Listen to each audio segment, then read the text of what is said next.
Olá pessoal, graça e paz, obrigado a você que novamente está conosco aqui no Vocação Podcast, o bate-papo semanal aqui que a gente tem buscado ensinar, falar um pouquinho para vocês sobre as profissões. Entrevistamos profissionais de diversas áreas que têm trazido as suas contribuições aqui para o setor, também que isso possa servir para espelhar a vocês jovens que estão nos assistindo, que tem acompanhado o conteúdo, também para a gente aprender assuntos diversos, né? Exatamente. Já aprendemos bastante aqui com muito profissional, já entrevistamos aqui ex-drogadictos que venceram a luta aí das drogas, pessoas que já estão há muito tempo já limpas, né? Vamos dizer, tudo bem, Simone. Só não joga, só não quebra as coisas aí, por favor.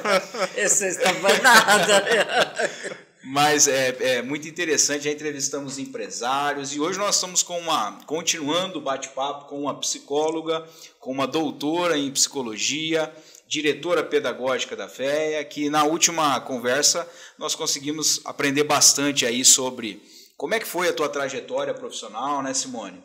Como é que você se formou, e hoje a gente pretende continuar esse bate-papo e aprimorá-lo. Mas antes a gente quer agradecer aí o nosso patrocinador, William Secati. William que já tem mais de 12 anos trabalhando aí no mercado de estofados, sofás, cabeceiras de cama, sofá sob medida. Você que recentemente mudou de casa aí, está querendo fazer um sofá sob medida no teu apartamento, na tua casa, o William é a pessoa indicada para fazer esse tipo de trabalho. Então eu vou deixar o telefone dele para vocês fazerem os orçamentos. O DDD dele é o 18 981 34 86 49. Repetindo, DDD 18 981 34 86 49. Entre em contato com ele, eu tenho certeza que você não vai se arrepender. E também deixar o nosso WhatsApp aqui do podcast Vocação, que é o DDD 18 997 37 90 63. Esse é o canal de comunicação conosco via WhatsApp. Você pode mandar sua mensagem, pode nos trazer sugestões de pauta. A gente sempre pede aqui, fale conosco. Interaja com o nosso canal, você que está nos assistindo no YouTube, curte esse material, compartilhe, se inscreva no nosso canal, porque se você se inscrever, você sempre vai receber essas informações em primeira mão aí, sempre que a gente lançar um vídeo novo, você vai receber. E também a nossa chave de doação, chave Pix, você que quiser fazer uma doação para nós, qualquer valor já nos ajuda para a gente poder cobrir os custos aqui do podcast. E também se você está pensando em patrocinar um podcast de qualidade, de conteúdo, essa é a tua oportunidade, você que é profissional. Tá? Então entre em contato com o nosso time vai entregar para você a melhor proposta possível e a gente está aberto aí para a gente poder conversar, principalmente com o público. A gente quer ouvir vocês, a gente quer o feedback de vocês. Tá bom? Isso aí. Simone, a gente estava conversando então no último papo sobre a tua experiência profissional, falamos um pouquinho sobre a luta antimanicomial. Em uma semana aprendeu. Em uma semana aprendi, né? E a gente aprendeu bastante sobre isso, mas aí eu queria entender o seguinte, a luta ela fala sobre tratamentos, não vou falar em regime aberto, mas tratamentos com oficinas, né? Com mais humanizado, digamos. Regime aberto regime mesmo? aberto, é tratamento fora do muro. Entendi. É essa a ideia. Como que você... porque você também gosta muito da área da dependência química, você trabalha com essa questão de dependência química, você falou isso para nós na última conversa. Tem alguma relação o tratamento da dependência química com esse tratamento com os loucos, digamos assim? Como é que a gente pode fazer essa relação? Tá, vamos abrir 3 caixinhas aí? Vamos lá. Então vamos continuar na caixinha assim da loucura, depois a gente entra na dependência aqui. Vai meio que nortear, mas só para eu seguir um raciocínio, né? Então a gente estava falando que quando a reforma psiquiátrica se organizou, eles pensaram, né, nesse lugar de dar voz, né? Para aquele que não tinha voz nenhuma, né? Que na verdade era imprestável socialmente, né? Ou até prejudicava a sociedade, né? Então, por isso o termo atenção, por isso que ficou Centro de Atenção Psicossocial, Núcleo de Atenção Psicossocial, né? Todos os CAPs que hoje norteia a rede de saúde mental, né? Mas, na época, estava o primeiro CAPS, né? Na época que eu estava na faculdade, que é o CAPS Itapeva. E nós temos o estereótipo da loucura, né? Que é esse estereótipo da falta do controle, o medo que alguma coisa pode acontecer e você não tem como sair. Uhum. Eu também tinha, né? Isso está dentro da gente, né? E aí, quando eu fui conhecer esse primeiro CAPS, aí todos os profissionais, eles eram profissionais ativistas da luta antimanicomial, né? Inclusive psiquiatra. E quando eu entrei, você não conseguia diferenciar quem era profissional, quem era usuário. E eles faziam questão disso. Olha só, que legal, né? Humanização, né? E assim, igual, nós somos iguais. Não é porque eu não sou acometido desse tipo de loucura sua, mas não quer dizer que eu sou normal. Uhum. Porque a normalidade é uma linha muito tênue. Então aquela frase que de médico e louco todo mundo tem um pouco, isso é verdade. É verdade. Ainda mais quando você está bem perto. É verdade. É meio que por osmose. É verdade. E aí, assim, eu levei um susto, eu e minhas amigas, porque a gente entrou e aí já tinha um moço enorme descendo, correndo. Na hora que parou, assim, tinha uma escadaria, olhou pra gente e falou, Chapeuzinho Vermelho. Eu falei, ele cavou nós três, um olho pra cada e falou, meu Deus, agora. Aí você pensou, só falta ele ser o lobo mau. Nós pensamos exatamente isso. Eu falei, meu Deus, agora nós vamos ter que correr que nem a Chapeuzinho Vermelho. Meu Deus do céu. Nós vamos ter que correr que nem a Chapeuzinho. Ainda bem que você era atleta, deixa as outras pra trás, né? Aí já veio um psiquiatra, que a gente não sabia que era psiquiatra, e ficou assim, né? Olhando pra gente assim, mas pra essa região aqui, né? Aí eu olhava, minhas amigas olhavam, falei, gente, o que é isso, né? A gente não sabia que ele era psiquiatra. Tô sabendo depois. Gente, que povo muito doido, né? Onde é que eu tô me metendo? O que viemos fazer aqui, né? Aí eles falaram, vem, né, na festa junina. E aí eles já estavam fazendo um movimento em São Paulo, inclusive no Juqueri, que é em Franco da Rocha, né, o hospital maior, né, que teve assim. Eles já estavam fazendo um trabalho de arte, um trabalho mesmo no Juqueri, de fazer casinhas em volta e os que tivessem mais condição irem morar com acompanhamento de profissionais, mas já fora do hospital, mais no entorno, né? Então já estava tendo esse movimento bem forte em São Paulo. E aí eles falaram, vem participar aqui, vem acompanhar, vem para a festa junina, né? Bom, e nós fomos. E aí na festa junina, assim, todo mundo dança com todo mundo. E a gente não sabia lidar com alguma situação, assim. A gente era nova, né? Tudo novinha, assim. Aí a pessoa te apertando. Aí eu falei, e agora? E agora? Meu Deus. O que eu faço, né? E se olhava para o profissional, ele fazia... Então, a ideia deles é assim, ó, aprende a lidar. Busca a sua forma, né? A gente sempre quer uma coisa pronta, né? E não, é uma construção que tem que ser feita. Isso é muito legal na saúde mental, porque isso foi muito importante para mim, porque a gente espera isso da academia, né? E dos professores. Me fala como eu faço. Não tem muito como falar. Lógico, você tem técnica, você vai ensinar, mas... Só que o profissional precisa se construir. Isso, né? Isso. E cada um tem um jeito. Podia ser que eu falasse, não, eu não tenho nada a ver com isso. Não é minha área. Entendeu? Pela experiência. Mas eu fui buscando um jeito, né? Eu fui buscando um jeito e, assim, eu me apaixonei.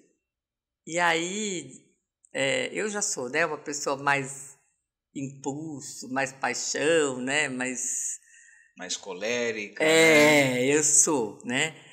E ali eu li uma definição de patologia do Pierre Fédidat, que é um psicanalista francês. Eu falei, gente, que lindo, que ele falou, quando a gente pensar em patologia, a gente vai pensar em patos, que vem de paixão. É o excesso, é aquilo que você não controla, é a desmesura, né? E né? Quem está apaixonado, a pessoa fala só, gente, o que ela está vendo tudo isso nessa Ela cria coisa até onde não tem, né? Não, é quase um delírio, uma alucinação, né, Guilherme? Você fala, gente... Para minha esposa ter casado comigo é só se for um delírio mesmo, é bem isso mesmo. Você fala, gente, aí sua amiga fica ali, seu amigo fica aqui, ai, ela é maravilhosa, minha vida. Você fala, meu Deus, o que está acontecendo? Morre, né? Sofre, depois fala, nossa, o que eu estava vendo, né? Então, a gente também tem momentos psicóticos, né? Olha só. E isso todas as pessoas terão isso em algum momento? Eu acho que assim, a gente tem momentos, a gente tem vivência do que é estar nesse caos que a psicose leva, né? Até porque a criança, ela tá nesse caos, ela vai se construindo, né? O que é a psicose? Psicose é uma patologia, psicopatologia, né? Que tem vários tipos, a esquizofrenia é uma delas, e também tem vários tipos, mas era o que a gente via mais comum. E é a pessoa que rompe com o real. Então, ela começa a ter delírio, alucinação. E aí a gente fala, nossa, ela está criando. Mas não é só criar. A pessoa que tem alucinação, ela tem mesmo, ela vê mesmo. Ela tem uma alteração cerebral que, se você for ver ali o cérebro quando está tendo uma alucinação, tem alteração das funções ali, mesmo. Que ela então está vendo mesmo. Então ela fala para você, estou vendo uma menina, e você fala, não tem essa menina, mas ela está vendo, né? Ela está vendo. Sim. E sem usar droga, ok?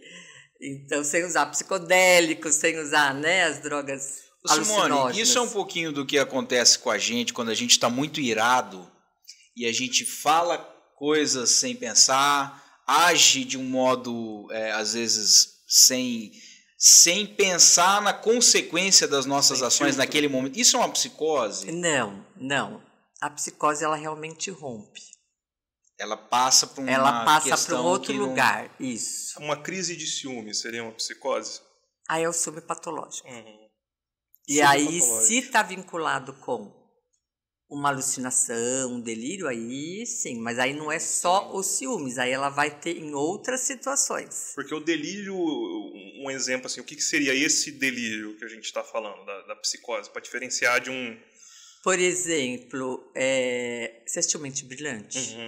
Sim. Ele ali tinha vários delírios. Esquizofrenia, né? Ele tinha vários delírios. Sim. Várias alucinações. Auditiva, visual, né? Qual o delírio? Que ele estava sendo comandado por um chefe, que ele estava resolvendo problemas importantes, né?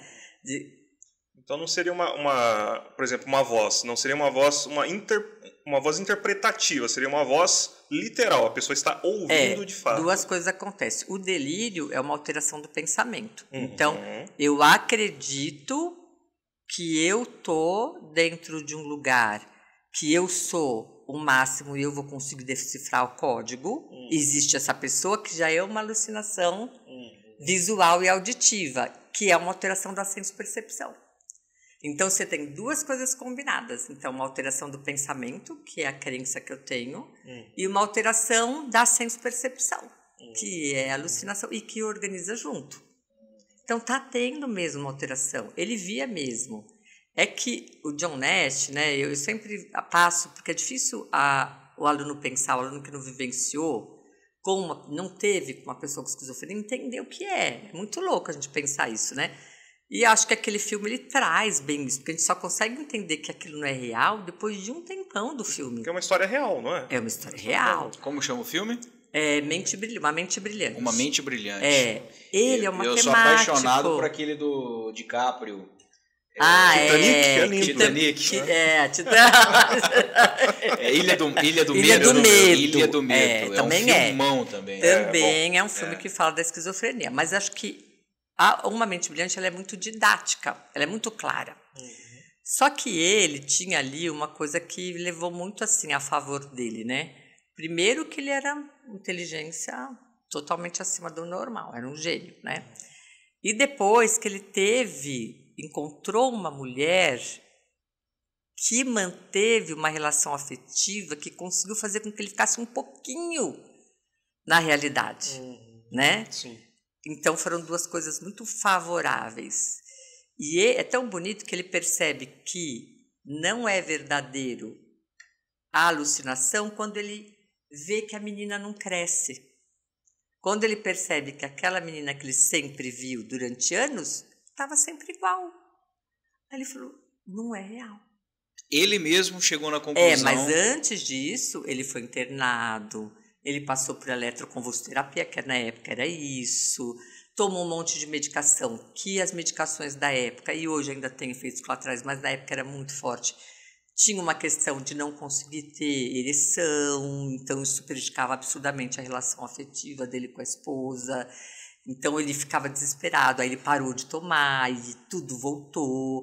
Então, assim, é um filme muito bonito para a gente pensar, entender um pouquinho onde é, né? E você conheceu uma pessoa que conviveu com a gente, né, Guilherme? Até nessa igreja aqui, sim, né? Na Manancial, né? Sim. E que morou na minha casa um tempo, né? E ela tinha uma esquizofrenia paranoide. Tem até hoje, né? Mas é que hoje você vai falar que ela é normal. Porque fez e faz até hoje. E faz até hoje. Sim, eu me lembro dela. Eu não me lembro o nome dela, mas eu me lembro da pessoa. Ô Simone, e como é que a gente pode fazer essa relação, no sentido de nós... Você comentou que todos nós, em algum momento, temos algum certo grau dessa psicose. Uma pergunta sincera. Grau que eu digo assim, né? Comparando com a loucura, com a paixão, né? Que a pessoa entra no estado de insanidade, né? E é interessante isso porque muitas pessoas sofrem. Sim. Elas não estão propensas a ouvir um não de uma paixão, e quando ela ouve, ela entra numa crise de depressão ou de qualquer outra situação. A minha pergunta para você é: quando uma pessoa deve procurar um psicólogo? Em qual momento? É que eu tenho uma visão que todos deveriam fazer. Perfeito. Né? Que é uma visão assim, eu fiz 10 anos, voltei a fazer agora, né? Vou retomar, né, com outro profissional. Então, acho que assim, a gente sempre está se descobrindo, a gente não sabe, muitas coisas acontecem na nossa vida também que mudam.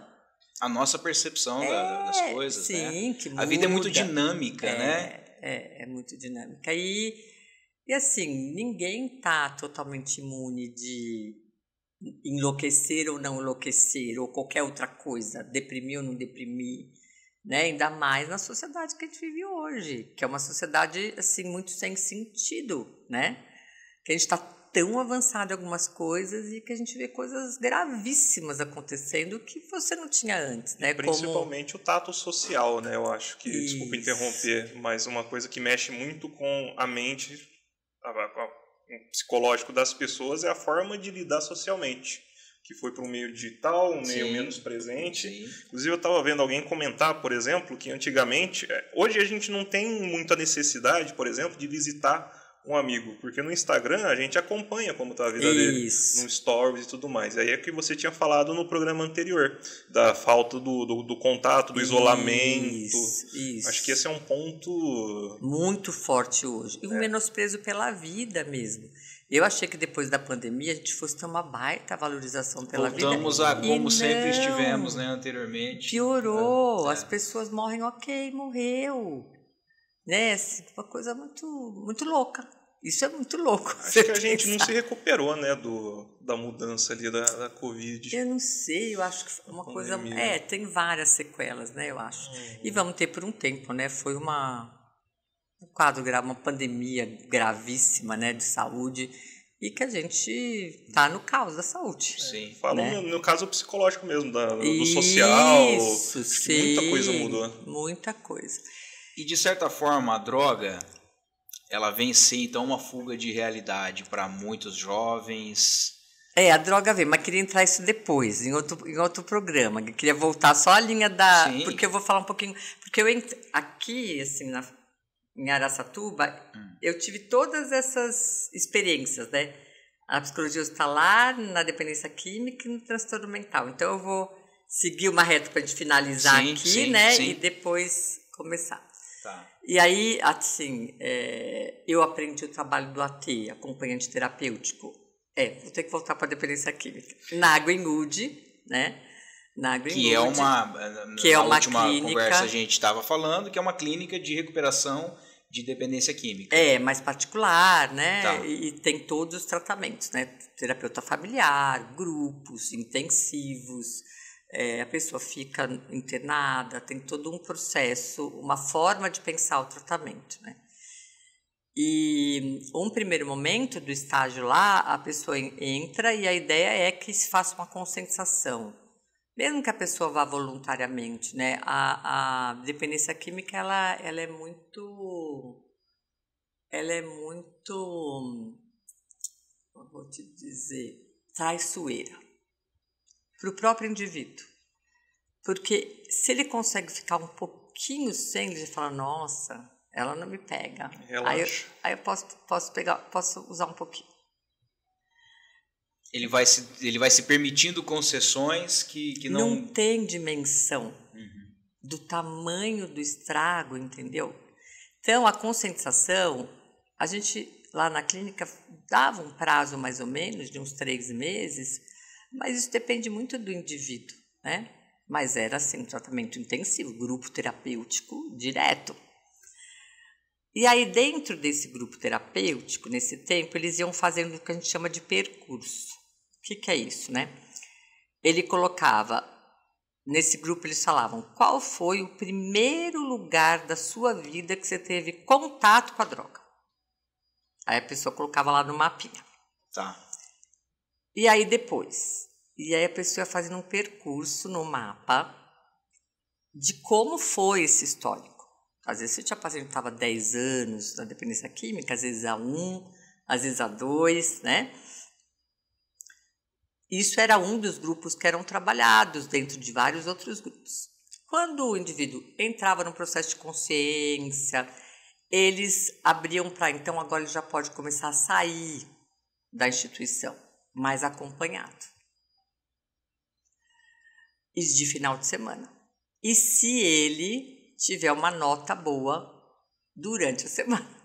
Nota do que? Eles faziam avaliações? Comportamento, relação no grupo. Tá.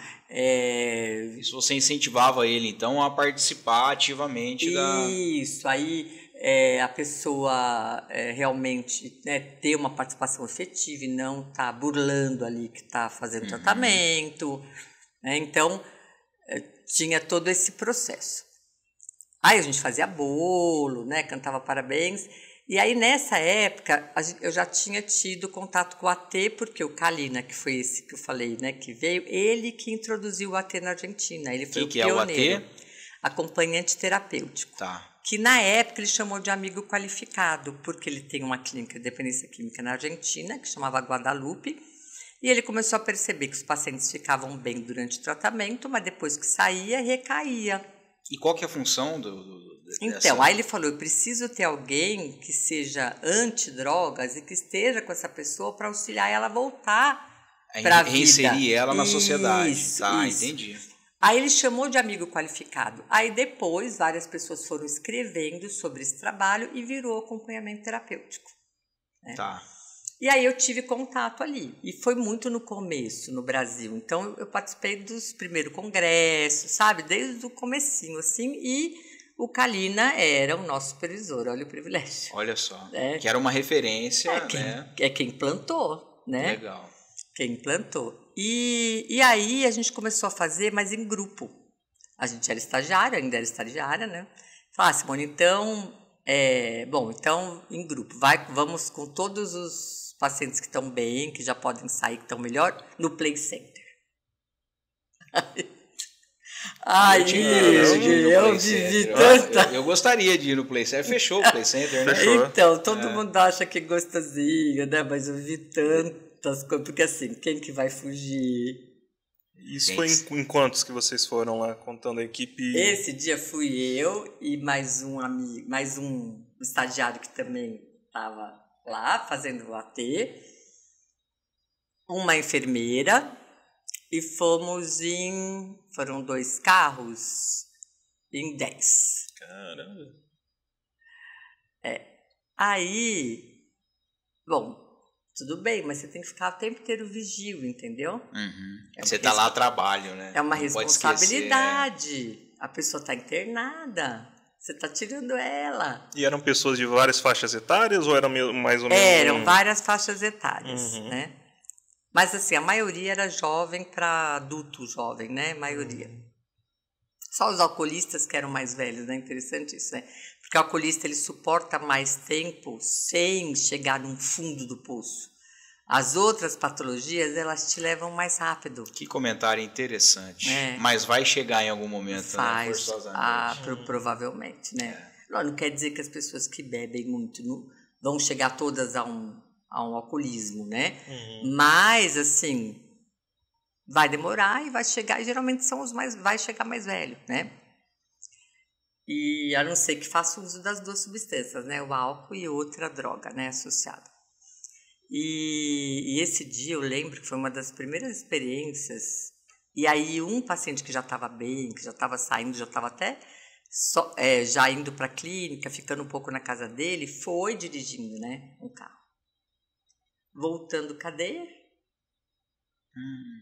E aí já um gelo na barriga, né? Gente, será que foi? Foi com todos, foi pra biqueira, e lá tudo era favela, né? Ia tudo pra favela. Deus do céu! Então, assim, foi uma experiência, não tinha ido ainda bem. Graças a Deus, né? Mas foi uma experiência muito importante, assim, na minha vida. Muito importante, porque você lida com tantos estímulos, diferente da clínica. Você está com um paciente, ele fica com você 50 minutos, está no seu ambiente, né? Você não vai atender geralmente o paciente que está em crise, que vai arrebentar a sua sala, ok?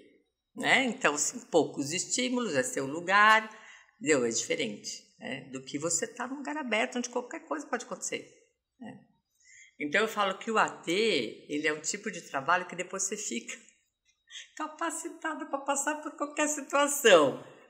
É porque você tem que criar um manejo para lidar com situações que você nunca esperava que você ia passar. Né?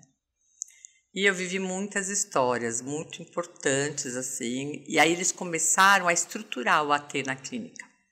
Então começou assim com essas saídas em grupo, depois cada paciente tinha um AT, e era uma coisa obrigatória. Não era uma coisa assim, eu vou optar se eu quero ou não. Não, isso faz parte do tratamento. A hora que você começar a sair, você não vai sair sozinho. Vai ter uma pessoa te acompanhando. Acompanhado, porque você ainda não tem condição disso. Você precisa de uma grande equipe também, né? Precisa. Multidisciplinar para fazer esse tratamento. Precisa. Era uma coisa muito interessante, mas a gente também, às vezes, estava com um paciente que não queria você do lado. Ô Simone, mas assim, você estava numa clínica particular. O Estado tem condição de fazer algo parecido? É difícil, mas você sabe que alguns lugares tiveram, agora não lembro qual. Teve um concurso para ter. E na USP, eles fizeram o projeto Dom Quixote, que estava vinculado com fazer o AT em meninos em situação de rua. Então, tiveram alguns movimentos, né? Mas é bem mais difícil, né? Então, a gente fez aqui em Araçatuba, né? Depois que eu queria falar do AT para chegar, porque aqui a gente fez com transtorno mental, não fizemos tanto com dependente químico. Quando você estava no Benedita? Quando eu vim para cá e entrei na faculdade. Tá. Por isso eu queria fazer esse caminho, né? Eu queria começar, mas eu tenho que falar um pouco disso. E aí lá era assim. Aí eles estruturaram o AT. Então, o AT tinha algumas tarefas. Então, como ele fazia esse mapa no grupo, o que o AT ia fazer? Ele ia fazer esse percurso presencialmente com a pessoa. Simone, por que isso? Porque uma das coisas que acontece quando você usa droga é aquela experiência que você quer ter de novo. E o teu cérebro pede, mesmo que você esteja há um tempo sem usar. Então, você fazer o percurso, você vai entender como ele está vivendo isso, para você não colocar ele numa situação que ele pode se encrencar quando sair, né? E aí, nossa, foi muito bonito esse trajeto que eu tive. Posso contar 1000 experiências, mas assim, a gente, lógico, não entrava dentro da favela, em São Paulo, mas chegava perto. Eu tive paciente que defecava no carro. Eu tive paciente que eu vomitava, sabe, de chegar. A coisa era tão intensa, né? tive um menino, então a gente fazia isso. E aí fazia isso de acordo com a história de cada um. E o AT com o carro dele, o AT tinha que ter carro. A gente ia buscar eles em Tapicerica da Serra, era em São Paulo, ia para São Paulo. Ah, Simone, ele não é daqui, é de outro lugar. O AT ficava uma semana em outro lugar, dormindo na casa com a família. É fora do país. O AT vai embora, fora do país. Por isso que é um tratamento caríssimo, né? Então, assim, depois disso, dele fazer isso, eu fui até desplantar pé de maconha no Morro do Morumbi. Meu Deus do céu. Pra você ter uma ideia, o paciente que eu atendi em AT, ele era todo... Assim, ele tinha que fazer todas as ervas dele, ele não comprava, ele que tinha que... Aí ele plantou pé de maconha no Morro do Morumbi. Aí eu tive que ir lá com ele, tirar, plantar uma outra coisa no lugar, entendeu? Então, assim, cada um tem uma história, né? E aí é uma baita vivência que você tem, né? E aí uma outra coisa também, que era uma sacada muito legal que teve, era assim, era limpeza de quarto ou de casa. Porque geralmente nos quadros, na época, tá? Geralmente pacientes com poder aquisitivo médio para alto, eles geralmente usavam dentro do quarto, ou se moravam sozinhos aí na casa, mas faziam esconderijo, né? Colocavam dentro de armário, fazia fundo falso de armário, e também usavam roupas para já avisar quando estava chegando no lugar que ia buscar. Era um código, né? Então isso a gente chamava de limpeza de quarto ou casa, que também tinha que fazer com todos. E vocês tinham quantas pessoas? E a gente tinha, na época que a gente montou esse esquema mais organizado, a gente tinha 7 ATs, 6 ATs. 6 ATs. Depois, né, ia aumentando. Né? De acordo com que a clínica também foi aumentando de número de pacientes. Aquilo foi para você uma formação, assim, de primeira linha, imagino, né? Nossa, Guilherme, eu fiz uma limpeza de quarto de um paciente jovem, que a família era toda atleta. Ele, a mãe e a irmã, maravilhosos, lindos. E o pai e o outro irmão que não era muito atleta, era mais, né? Ele era lindo, lindo menino. Aí eu fui com ele, né? Como ele ia muito para litoral norte, Maresias, Toque-Toque, a gente dividiu. Ficamos em 2 ATs. Eu fiz a parte de São Paulo e o outro AT fez a parte na praia, né? Nesses outros lugares, do percurso todo, da limpeza. Esse menino me marcou muito, porque era um menino lindo, enorme. Aí entrei no quarto dele e começa, né? Mas e isso? E aquilo? Tem uma resistência, né? Não quer muito largar, né? Até falar onde está o fundo falso. E aí a gente, vamos abrir aqui essa gaveta. Então vamos abrir isso aqui. E aí tinha ficado, porque a gente falava para a família, não mexe no quarto. Não limpa, não transforma. Porque faz parte do processo de tratamento dele Isso, ele vai fazer. E aí ele encontrou cocaína ali. Ele teve uma regressão. Ele começou a chorar uma coisa. Eu falei para ele, deita, fecha o olho. Ele ficou em posição fetal, mas ele chorava. Eu falava, o que você está vendo? Aí ele falava, eu estava morrendo. Eu falei, mas me conta. Aí ele falou, eu estava aqui no banheiro, onde agora a gente achou. Mas o que estava acontecendo? Ele falou, eu estava me sentindo muito mal.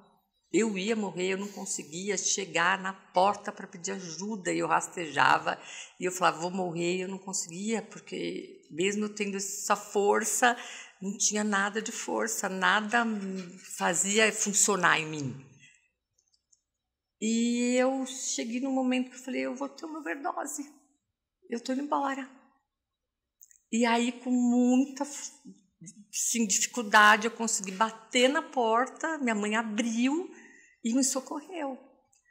Falei, então você vai pegar você hoje, aí do lado de você que está sentindo isso, e você vai se levantar daí.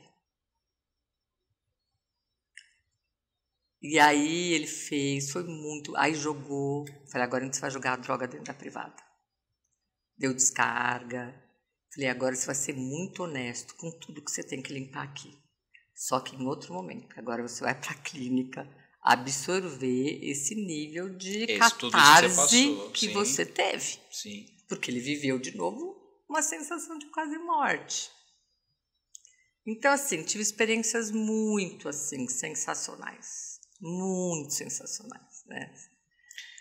Bom, e para você que está acompanhando a gente aí até agora, vendo um pouquinho dessa história da Simone, a gente quer novamente pedir que você que está gostando desse bate-papo, você que está aprendendo bastante aqui com a doutora Simone, né? Doutora em psicologia, por favor, se inscreva no nosso canal, curta esse material, porque isso é muito importante para nós. Deixe o seu comentário. Quando você interage com as nossas plataformas, é uma forma do próprio algoritmo entregar isso para outras pessoas.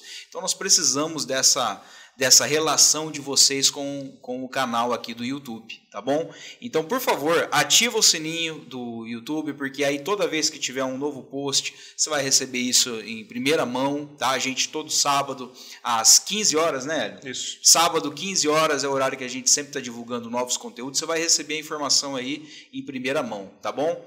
E também agradecer aí o William Secati, que está conosco, patrocinando esse trabalho aqui. O William, que tem mais de 12 anos aí atuando na área de estofado, na área de sofás sob medidas, o que você precisar, do jeito que você precisar, aquelas poltronas Capitonês, é Capitonê, né? Aquela poltrona Capitonê, que é um trabalho de primeira linha. Então, divãs para psicólogo, você que é psicólogo aí, está precisando reformar o seu divã, o William é a pessoa capacitada para isso, tá? Então, você vai encontrá-lo no DDD 18 981 34 86 49. DDD 18 981 34 86 49. Simone, como que aquela menina nascida em São Paulo, atlética, nascida em Campinas, né? Nascida em Campinas, formada em São Paulo, veio aparecer em Araçatuba. Isso. Essa cidade é uma maravilhosa cidade, vai. Eu gosto daqui. Vamos falar bem de Araçatuba. É longe da capital. É uma cidade um pouco quentinha, mas é uma cidade agradável. Né? É bem quentinha. Você trabalhou aqui em Araçatuba no Benedita Fernandes, né? Que era... Como que a gente diz que era o Benedita Fernandes? Era uma instituição? Era um hospital psiquiátrico. Uhum. Você trabalhou no Benedita Fernandes? Eu trabalhei, mas eu vim por uma paixão. Eu vim por uma paixão. Mas vai ser próximos capítulos. Nós vamos tratar isso aí no próximos capítulos. Nos próximos comentários. Mas você então teve uma experiência profissional no Benedita Fernandes? Tive. Como foi isso? Quais foram as suas experiências aqui? Então, quando eu vim para cá, o primeiro ano que eu fiquei aqui foi que eu entrei na docência, porque eu tinha essa experiência, né, toda. Você já pensava ser uma professora? Não. Nunca pensou ser professora? Não. O que aconteceu é que em São Paulo, depois que eu fiz a pós em psicologia hospitalar, que eu trabalhei no hospital, lá a gente era professor da pós-graduação em psicologia hospitalar. Então, eu comecei a ter uma experiência de docência lá, mas era uma coisa da prática, o que eu fazia. Uhum. Não era o docente da graduação igual, né? Então, não tinha experiência com docência de graduação e nem pensava. Mas eu cheguei aqui, eu não queria ficar sem trabalhar, porque eu não conseguia imaginar minha vida sem trabalho. E aí eu comecei a mandar um monte de currículo e eu mandei para a Unip, né? Na época, mandei para o Benedita Fernandes, fui mandando. E aí, bem naquela época, bem no meio do ano, a Unip me chamou. Eu cheguei aqui em janeiro, fevereiro, e em junho a Unip me chamou. Falou, nós temos uma professora de psicopatologia, que é psiquiatra, mas os alunos não estão se adaptando com ela. A gente está vendo que o seu currículo é todo na área da saúde mental. Eu vi que você não tem a docência, você só tem na pós-graduação de hospitalar, mas tua experiência é enorme. Você já tinha mestrado? Não, a especialização só. Tá. Sua experiência é enorme em saúde mental e a gente gostaria que você fizesse uma experiência e começasse no segundo semestre aqui. E aí me deu um giro, né? Porque eu falava, gente, trabalhar em instituição tudo bem, agora encarar uma sala... né, com uma disciplina tão densa como psicopatologia, e eu não tinha, assim, um conhecimento. Psicopatologia é difícil, teórico, assim. Eu falei, mas eu não vou não encarar, né? Você enfrentou o desafio. Bateu na minha porta, né? Mas aí também não tive férias. Eu comi o livro, era do Dal Galarrondo, que ele é da PUC de Campinas e da Unicamp, e eu não conheci ele ainda pessoalmente, mas eu utilizo o livro dele desde 2000, né? Na matéria de psicopatologia. De psicopatologia. E quando eu fui ver porque na Unip tem um líder de disciplina, que ele é líder de disciplina de todos os campos, e ele geralmente é aquela pessoa que entende muito daquela disciplina. Tá. Ela era maravilhosa, a Tânia Cociufo, maravilhosa. E ela tinha colocado na ementa o AT. Olha só, e você tinha experiência... Ela era de São Paulo, né? São Paulo AT era forte, tanto para transtorno mental como para dependência química, né? E mais para transtorno mental. Porque ele veio na reforma psiquiátrica justamente para ajudar a pessoa a sair do hospital, né? Então, os CAPs tinham AT, foi onde eu fiz meu curso, né? No primeiro CAPs, Itapeva. Aí eu falei, gente, não acredito. Mas aí, assim, mas tinha toda a parte teórica lá de psicopatologia, todos os transtornos, eu tive que estudar muito. Fui super com medo, mas foi, assim, maravilhoso. Porque era uma disciplina que tinha uma parte prática de sábado, e a parte prática era no Benedita Fernandes. E foi aí que você teve esse... Primeiro encontro com Benedita Fernandes. E primeiro encontro com a docência. E era de oficinas terapêuticas, né, que a gente fazia.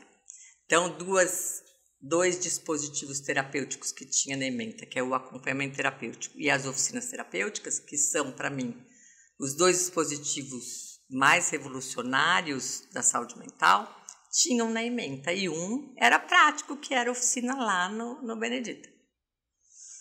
E aí também vivi coisas maravilhosas, porque quando eu comecei a dar aula para eles falavam assim, professora, mas você está falando uma coisa, você ficava na rua, você ia na casa, mas a gente estava entendendo que a gente tinha que ir para o hospital de tênis para sair correndo.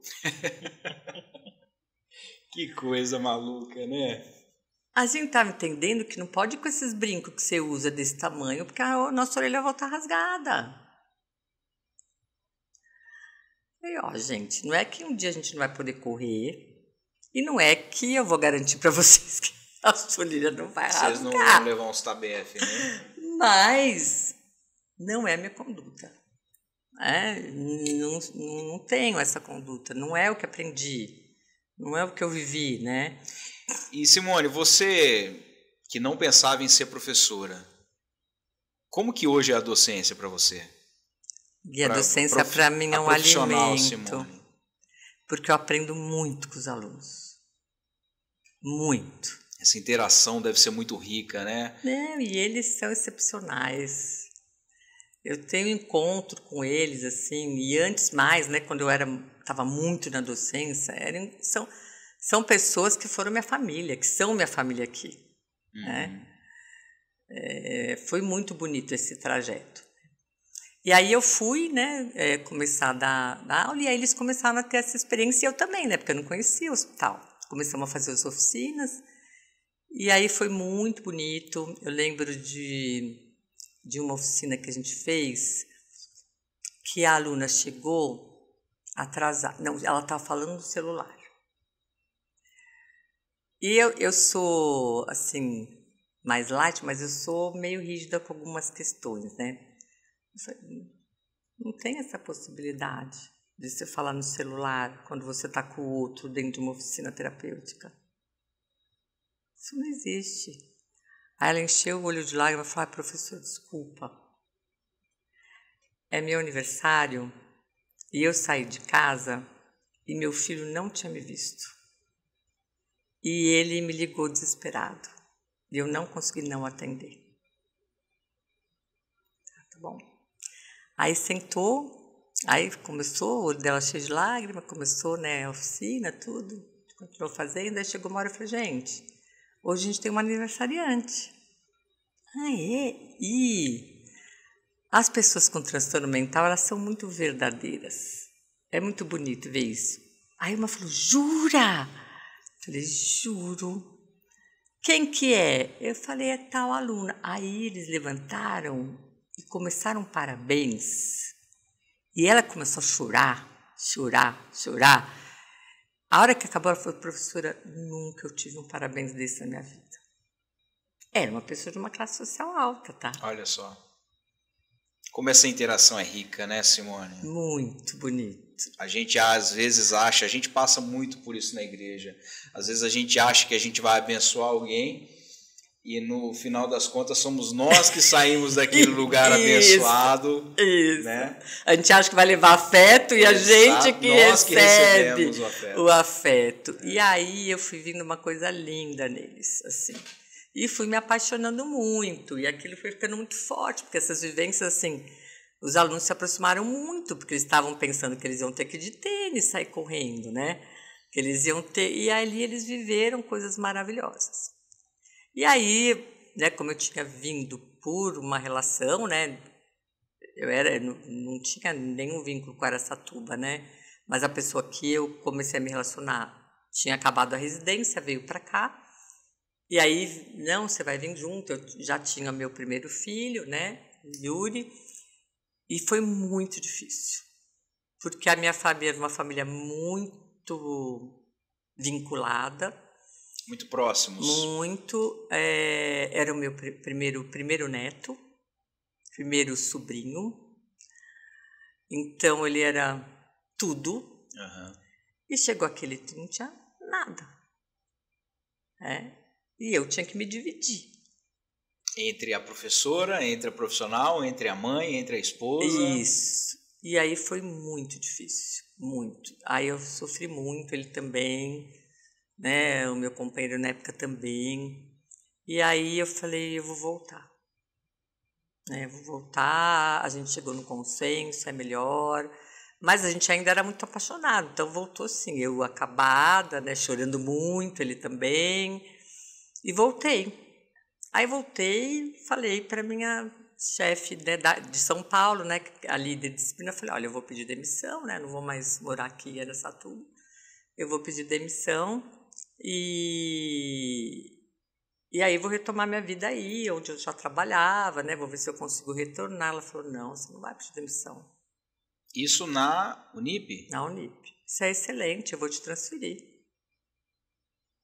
Aí eu falei, ai, tá bom. Deu até um alívio, estava gostando tanto, até um alívio.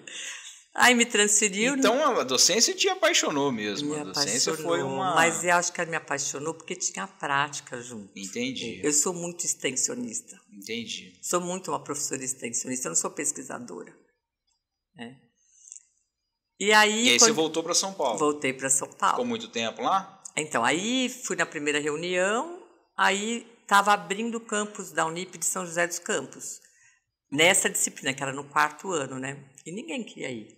Todo mundo era de São Paulo. E eu tinha família em São José, minha tia, né? Aí eu falei, estou chegando, né? Então, eu vou para São José dar aula lá. Não tem problema para mim. Aí eu continuei o AT, de final de semana. Aí eu não trabalhava nem segunda, nem terça, nem quarta. Na quinta de manhã eu ia fazer uma disciplina de mestrado na PUC como ouvinte. De lá eu já ia para São José, já dava aula quinta, sexta e sábado, voltava para São Paulo, trabalhava sábado, domingo como AT e ficava segunda, terça e quarta de folga. Então era uma vida doida, né? Porque não tinha final de semana, né? Mas com tudo que eu amava também, vivi experiências maravilhosas. E aí depois de uns 3 meses, né, esse meu ex-companheiro começou a ligar de novo, né, não estou aguentando, saudade, porque eu não falei mais, né, e ficou, aí ele veio para cá, começou a ter uma reaproximação. Em julho eu vim para cá. Você ficou pouco tempo então em São Paulo? Eu vim para cá, mas vim para as férias. Tá. E ele era de Guararapes, né, então eu fui para Guararapes, né, ficar as férias. E aí eu engravidei da minha segunda filha. Aí eu fiquei em São Paulo até o final do ano, porque aí já ia dar o tempo de eu tirar licença de férias, depois licença maternidade, e pedi transferência de novo. Então foi aí que eu retornei de novo para cá. E a Facfeia, onde é que entrou na história? Então, aí eu retornei para cá, aí fiquei um tempo meio sem trabalhar, né? Porque... não te cortando, mas a gente tem muita gente de fora, né? Facfeia é a Fundação Educacional de Araçatuba, que é uma fundação de ensino superior, né, Simone? Isso. Que atua aqui na cidade de Araçatuba e que hoje a Simone está no cargo de... Direção pedagógica. Diretora pedagógica da Fundação Educacional aqui da cidade de Araçatuba. Desculpa te cortar, mas só porque às vezes a pessoa não sabe do que a gente está falando, isso, né? Aí, né, eu estava grávida de 7 meses, né? Tive em março, né? Fevereiro eu casei, grávida, de 8 meses. Meu pastor lá de... Eu falando da religião, né? Eu conheci evangélico, né? Mas que eu falo o cristianismo, né? Tá. O que a minha avó sentia na igreja católica eu não entendia. Eu entendi aqui, nesse momento de dor. Aqui em Araçatuba? Aqui em Araçatuba, na primeira vez, nesse momento de dor. Você ia a alguma igreja? Eu não ia numa igreja, mas a funcionária que trabalhava em casa, ela era uma cristã... autêntica. Maravilhosa. E ela me ajudou muito, só que eu não falava as minhas coisas para ela. Eu tinha muito medo aqui. Muito medo, muito medo. E eu não sou medrosa. Aliás, isso é um problema, porque aí eu vou, né, de cabeça. Às vezes a gente tem que segurar a Simone, né? Tem que me segurar, você sabe, né? Eu não sou medrosa, mas eu tinha muito medo. Eu ligava pro meu pai e falava, pai, eu tenho medo, mas não falava para ela. Mas ela via, né, que eu estava estranho, aí ela falava com o pastor dela, né? Aí ele falou, pergunta se eu posso ligar para ela. Aí ela me perguntou, eu falei, pode, né? Eu nunca fui contra nada que viesse para o bem de nenhuma religião, nunca tive isso, né? Aí ele ligou, ele falou, irmã, né? Bom dia. Bom dia. Ele falou, você sabe quantas vezes aparece na Bíblia a palavra não temas? Deus pensou até no ano bissexto. Não temas. Aquilo me pegou. Aquilo foi o que você precisava ouvir, né? Não, porque ninguém sabia que eu tinha medo, só meu pai. Eu não falava para ninguém, nem para essa pessoa. E aí eu comecei a ir com ela. E como eu sou muito emotiva, o louvor é uma coisa que me encanta. E ele aí falou, posso te visitar? Eu falei, pode.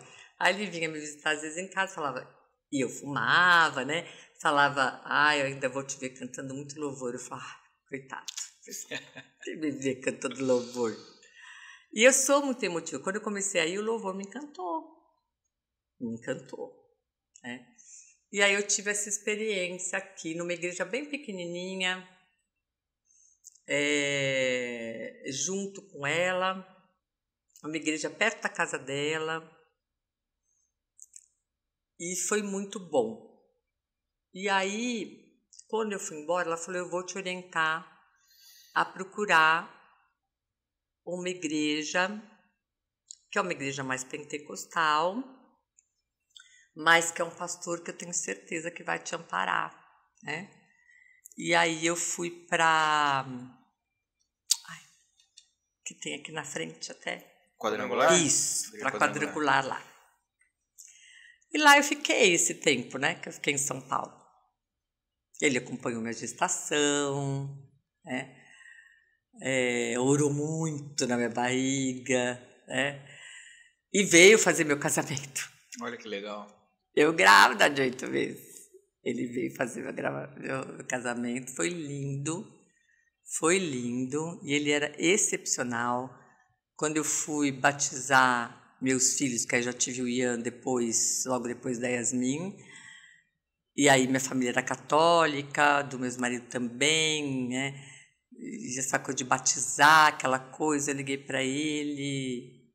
Ele falou, filha, tem amor? Tem. Onde tem amor tem Deus, fica em paz. não vai entrar num embate por isso. Então, ele era muito, assim, diferente, né?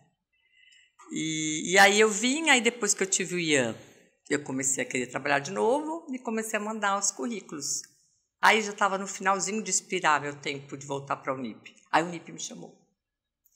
E aí eu tinha entrado em contato com a FEA, porque eu fui procurar vários lugares, tinha uma palestra na FEA, que quem estava dando era aquele psiquiatra, um senhor daqui. Gente, a gente já ficando mais velha, eu vou esquecendo o Dr. Fragas.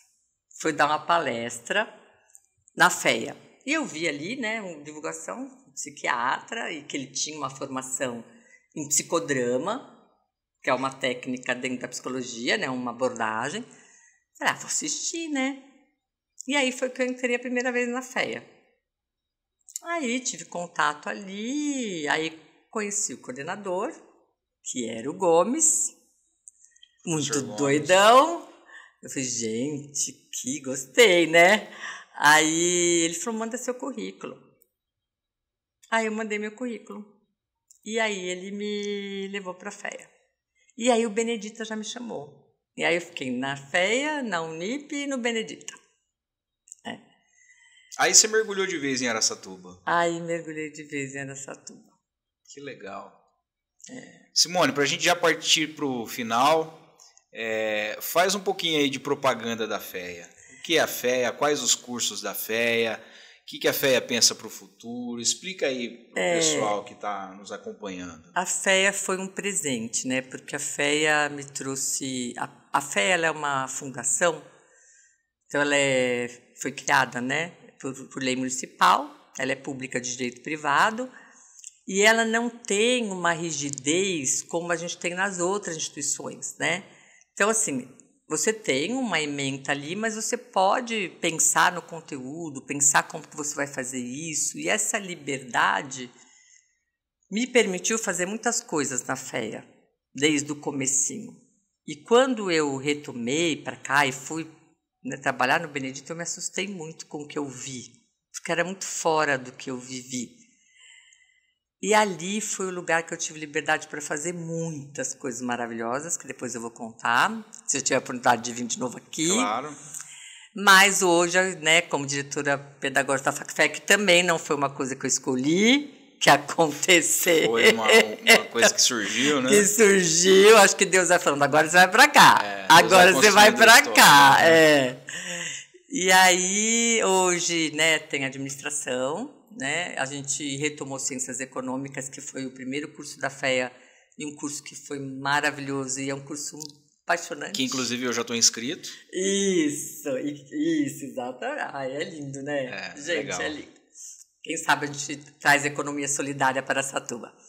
E aí, a pedagogia, né, que é maravilhosa, a psicologia e o direito, né, que é mais novo na FEA, mas que agora incorporou. Né, o direito parece que agora é um curso de muita referência ali, né? Muito. Vieram muitos professores muito bons, né, com essa mudança da Toledo, e a gente abriu concurso, e assim, eles me ajudam muito, né, eles me trazem pro chão, vamos ver a lei, senta aqui, Simone, me abraçam muito. Estou ouvindo dizer aí na cidade que a FEA vai trazer medicina. Vai.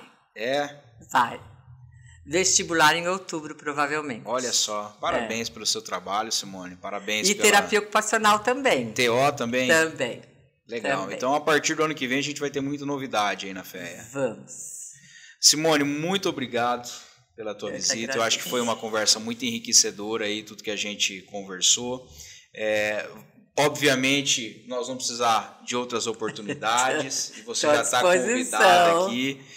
Quando a gente tiver novidade aí na FEA também, isso aqui é um espaço que a gente vai deixar aberto para você, aberto para a FEA, aberto para todo mundo que puder contribuir de certa forma aí para a sociedade. Esse é o nosso objetivo. É isso, Hélio? Muito bom. Duas questões, só para a gente... Primeiro, você falou que você também passa por uma consulta com um psicólogo. Como que é um profissional da psicologia passar por uma consulta com outro profissional da lá eu sou paciente, né? Mas tem esse... Como que é? Eu comecei a fazer terapia no 2º ano da faculdade. E, assim, os processos terapêuticos que eu fiz, que foi com 2 terapeutas, 3, né? Foram também um espelho para mim como profissional.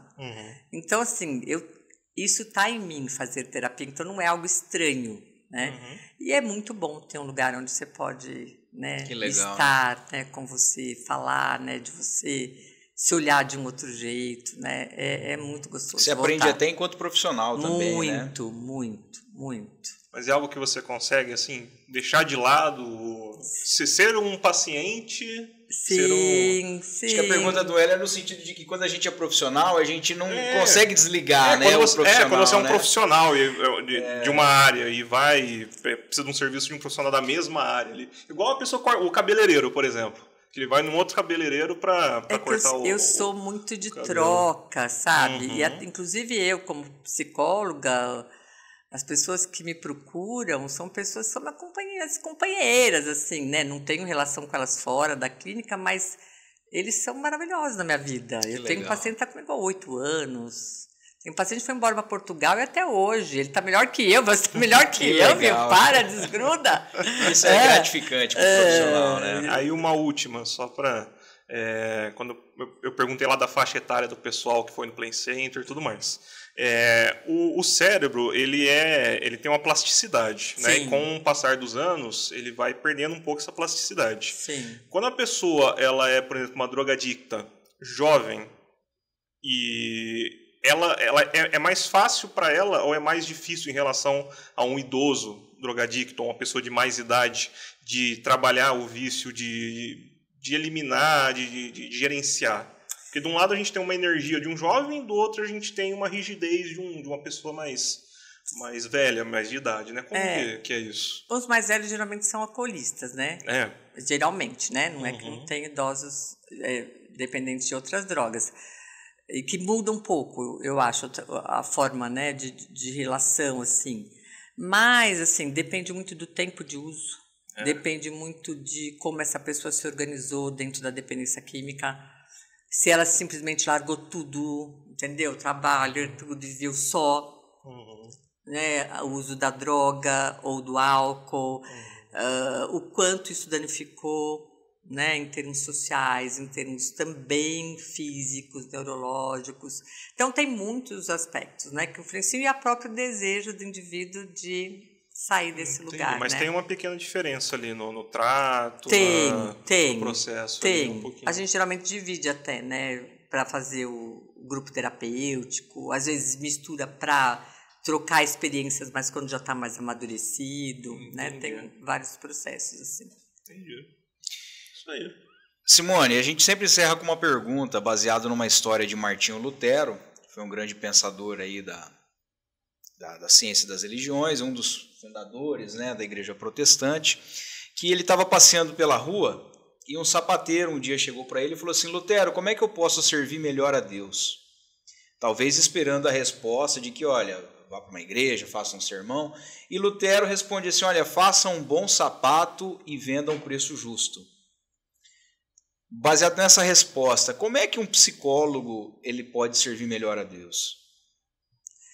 Eu acho que a gente é um instrumento, né? Que pelo menos assim, né? E na minha vida, eu que sou cristã, né? Mas eu acho que mesmo quem é ateu, eu acho que você pode ser maravilhoso, né? Então a gente é um instrumento, acho que aqui na Terra de auxílio para o outro, né? O encontro ele é terapêutico por si só, sim, né? Então eu acho que é se abrir mesmo para ouvir o outro, né? Para estar com o outro, né? E buscar o bem, né? Que é sempre o objetivo principal, né? A própria essência do caráter de Deus é o amor. E sempre que a gente consegue transmitir isso, né, para alguém. Parabéns, Simone, pelo teu trabalho, Obrigada. pela tua história. Parabéns por tudo que vocês têm feito lá na FACFEA. Eu que agradeço você lá. Obrigado. Agora, nos auxiliando. Auxiliando, aluno de economia. Vai ser um curso muito bacana, viu? Acho que a gente vai aprender bastante. E você que está nos acompanhando aí e tem interesse em fazer curso superior aqui em Araçatuba, Direito, Administração, Economia, Psicologia, Pedagogia, esqueci algum? Medicina. Bom, agora ano que vem, Medicina, Terapia Ocupacional. Nós temos uma fundação ali de qualidade no bairro Santana que pode te receber. Vestibular agora no meio do ano? No meio do ano a gente faz as transferências. Transferências? Então é só agora início de 2026. Mas aí a pessoa já pode ir fazendo vestibular, porque... Já ir garantindo a vaga e tudo mais, né? Fica aí o convite, tá bom? Obrigado para você que nos acompanhou até aqui. A gente pede novamente que você continue interagindo aqui, que você curta esse material, compartilhe com outras pessoas, profissionais da área, gente que vai ser abençoado por essa conversa aí. Vai ter um café com o economista, com o pessoal do Corecom. Depois na outra você fala. Vou te dar a data, tudo. Legal. Próximo, então acompanhe a gente aí no próxima reunião nossa aqui, no podcast de vocação. A gente vai estar falando sobre o encontro dos economistas. Seria interessante a gente participar. O Hélio, que é um cara muito ligado aí com talvez economia. Talvez lá no Speed Park, talvez vai ser. Vai ser bacana, então. Vem o Corecom e eles vão fazer esse café. Eles estão fazendo em vários lugares e aí vai ser em Araçatuba. Interessante. Vamos potencializar isso aí. Gente, Deus abençoe. Obrigado, viu? Boa semana e semana que vem a gente se encontra novamente.